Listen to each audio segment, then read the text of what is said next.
¿Cuál es el tema de nuestro 21 retiro de Hombres de Valor? La integridad. Es uno de los temas que hemos estado abundando bastante en ellos, pero no es el tema.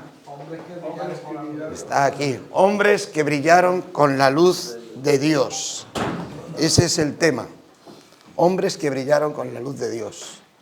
Y la Biblia está repleta de ejemplos de hombres que Dios utilizó para brillar en este mundo con esa luz de Dios.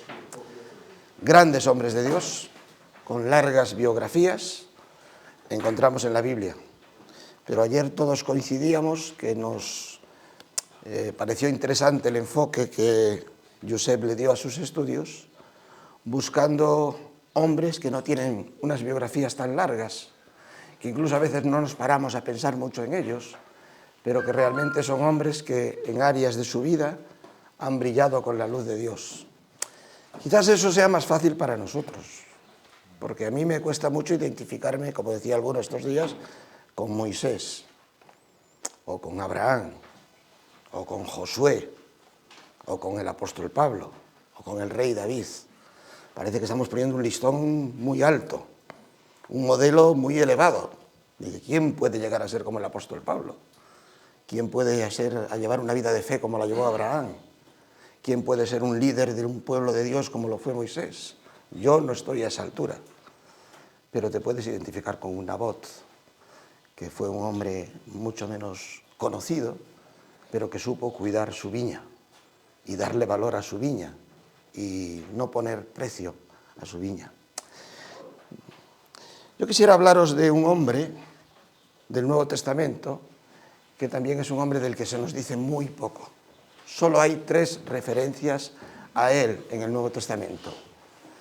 Pero todo lo que se dice de él es un modelo de entrega y de servicio a Dios y al pueblo de Dios.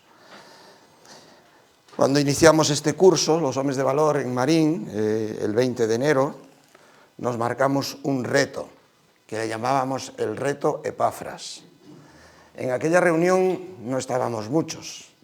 Los que estabais, pues lo vamos a recordar ese reto, para ver 4 meses después o 5 meses después cómo vamos con el reto. Como muchos no estabais ese día, os voy a plantear ese reto. Un reto, un desafío, el reto Epafras. Buscamos en Colosenses, capítulo 4, versículos del 12 al 14. Colosenses, capítulo 4, versículos del 12 al 14. Son 3 versículos que nos hablan de este hombre. Colosenses 4:12. Os saluda Epafras, el cual es uno de vosotros, siervo de Cristo. Él siempre ruega encarecidamente por vosotros en sus oraciones, para que estéis firmes, perfectos y completos en todo lo que Dios quiere. De él doy testimonio de que se preocupa mucho por vosotros, por los que están en la Odisea y los que están en Hierápolis. 3 versículos muy breves que nos hablan de este hombre. Un hombre que muchos dicen, ¿y quién es Epafras? Es la primera vez que escucho hablar de Epafras. Pues lo que se dice de Epafras es tremendo.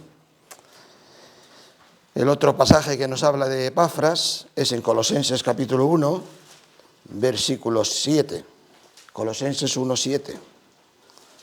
Y dice allí el apóstol Pablo, así lo aprendisteis de Epafras, nuestro consiervo amado, que es un fiel ministro de Cristo para vosotros, quien también nos ha declarado vuestro amor en el Espíritu.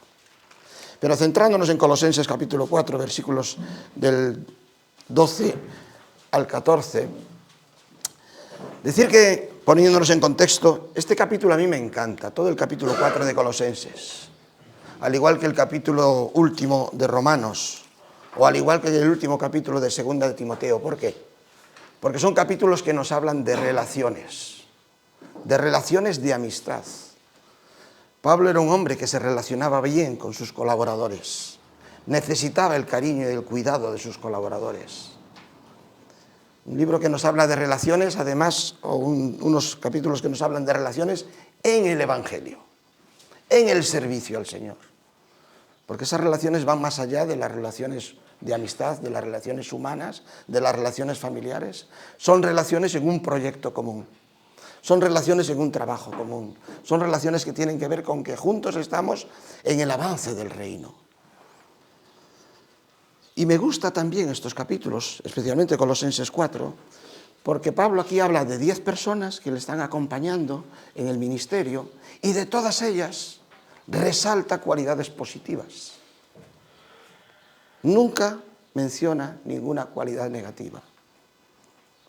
Qué bueno es eso en las relaciones entre creyentes, que sepamos apreciar lo positivo, que sepamos agradecer lo positivo, que dejemos a un lado la crítica, la calumnia, el menosprecio, la parte negativa de una persona y que busquemos siempre el lado positivo que todos tenemos, y Pablo sabe hacer eso. Pero centrándonos en el reto Epafras, os planteo un triple reto que aquí el apóstol Pablo nos menciona y nos habla del cuidado de los unos a los otros. Y lo primero que se destaca es que el Epafras es un siervo de Cristo. Fijaos lo que dice el versículo 12. Os saluda Epafras, el cual es uno de vosotros, siervo de Cristo. Una cualidad que caracterizaba a Epafras era el servicio a los demás, el servicio a los creyentes.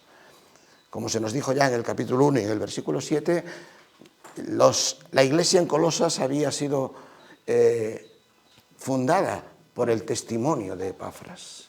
Y él era la persona responsable de esa congregación. Y se caracterizaba por el servicio a sus hermanos.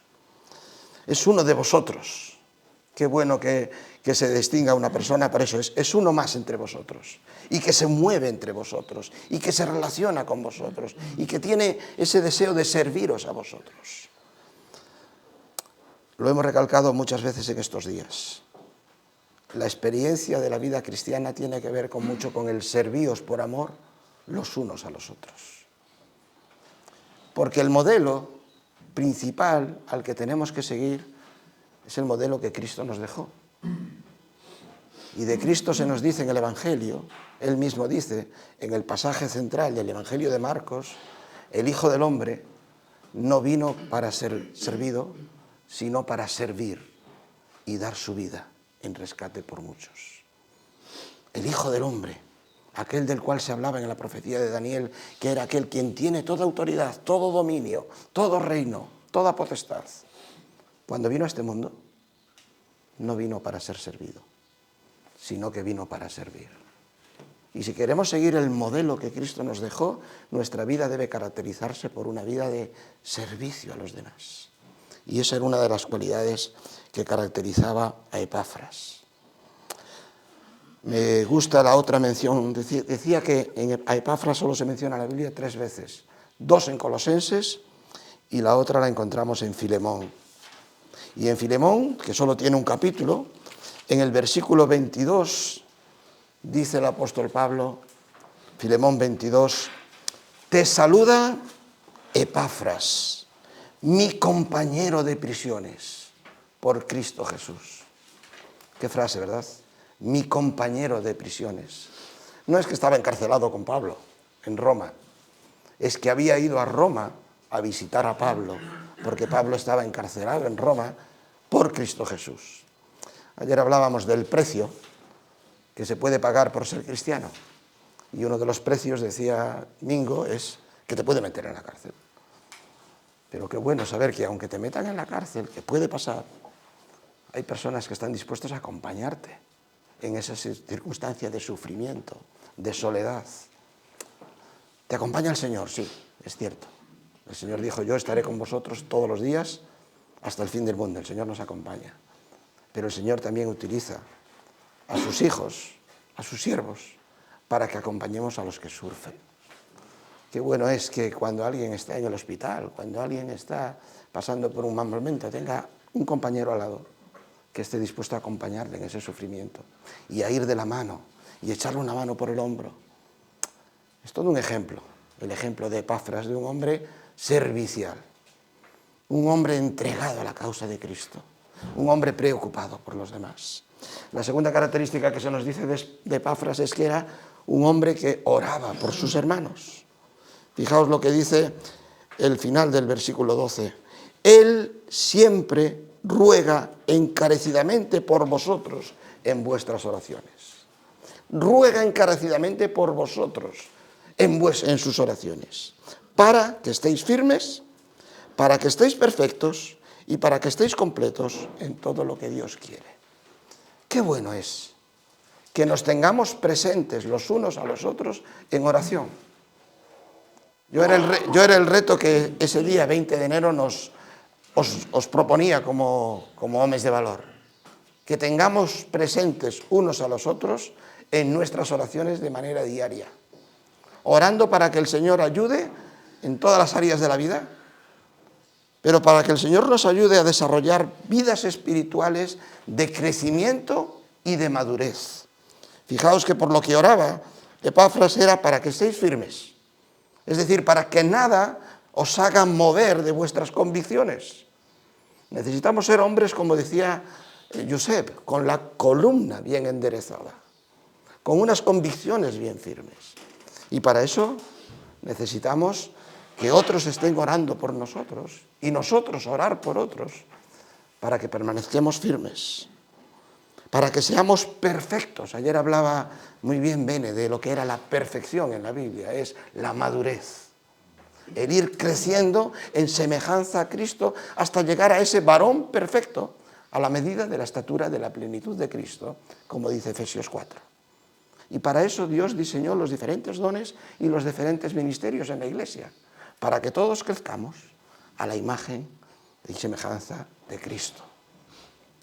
Y para que seamos completos en todo lo que Dios quiere. Esta es una de las expresiones que más redunda en la carta a los Colosenses. Vosotros estáis completos en Cristo. No necesitáis nada más. Mirad que nadie os engañe por medio de falsas filosofías, porque estáis completos en Cristo. La iglesia en Colosas estaba sufriendo ataques de un movimiento filosófico y religioso llamado los gnósticos, que hablaban de que había que tener ciertas experiencias espirituales y místicas. Y Pablo dice, mira, no os dejéis arrastrar y engañar por ese tipo de filosofías. Todo lo que tenéis en Cristo es completo. No necesitáis nada más. Oremos los unos por los otros para llegar a ejercer y alcanzar esa madurez, esa firmeza y a mantenernos completos, satisfechos con lo que somos y lo que tenemos en Cristo. Y la tercera cualidad es un hombre preocupado por sus hermanos. Dice el versículo 13, de él doy testimonio, de que se preocupa mucho por vosotros, por los que están en la Odisea y los que están en Hierápolis. Se preocupa mucho. Está preocupado por vuestro bienestar espiritual. Está preocupado por vuestro bienestar material. Está pendiente de vuestras necesidades. Y no solo por los de Colosas, sino también por los de Hierápolis y por los de la Odisea. Es decir, que tenía una visión de que el pueblo de Dios no solo es un pueblo local, sino que es un pueblo global. Qué bueno es que estemos preocupados por lo local, por nuestra propia iglesia local y por nuestros hermanos. Pero qué bueno es saber que hay otros hermanos que están en otras iglesias locales y que siguen siendo nuestros hermanos y que haya esa preocupación también por nuestros hermanos. Qué bueno que aquí estemos personas de Huelva, de Segovia, de Valladolid, de La Coruña, de Alicante, porque eso nos hace ensanchar las miras de lo que es el pueblo de Dios. Y el pueblo de Dios no solo es mi iglesia local. Yo tengo una preocupación una carga muy profunda por esta iglesia aquí en Villar. Porque conozco sus vicisitudes, conozco su historia, conozco sus necesidades y mis oraciones están presentes. Porque sé que son 8, 9, 10 hermanos, muchos de ellos en edad, que necesitan permanecer completos y maduros en el Señor y en Cristo. Que tengamos esa carga por nuestros hermanos. Este es el ejemplo de Epafras. Un siervo, un hombre de oración y un hombre preocupado por sus hermanos y por la obra de Dios. La siguiente diapositiva. El reto Epafras. El reto Epafras es que el ejemplo de este hombre es un reto, es un desafío para todos nosotros hoy, en el siglo XXI, en el contexto en que estamos. Y me gustaría que nos hiciéramos estas 3 preguntas. ¿En qué puedo servir? Epafras era un hombre de servicio. ¿En qué puedo servir? ¿En qué áreas de la obra de Dios, del pueblo de Dios, puedo yo ser un siervo? ¿Puedo acompañar al que está en la cárcel? ¿Puedo acompañar al que está en el hospital? ¿Puedo acompañar a aquella persona mayor que no puede salir de casa y que necesita una ayuda para que le lleven cosas a casa? ¿Puedo acompañar a aquellas personas que están esclavas de vicios y de cosas que necesitan ser liberadas? ¿En qué puedo servir? Piénsalo. Cada uno Dios nos puso en un contexto diferente, con unos dones diferentes, con unas cualidades diferentes, pero lo que sí nos ha puesto aquí es para servir a los demás. ¿Puedes servir a tus compañeros de trabajo? Mañana cuando llegues al trabajo puedes plantearte este reto de decir a un compañero, ¿en qué te puedo servir? ¿En qué área de tu vida necesitas mi ayuda? ¿Por quién voy a orar? Yo ayer planteaba situaciones de oración de personas que están aquí con nosotros que necesitan la ayuda del Señor. Pedro, Samuel, en estos momentos necesitan que el Señor vaya abriendo caminos, vaya abriendo puertas, dé sabiduría para tomar decisiones. Pues comprometámonos para orar por una persona en concreto. Y en tercer lugar, ¿por quién voy a preocuparme? ¿Quién va a ser objeto de mi preocupación? Y voy a estar intentando ahí ayudarle.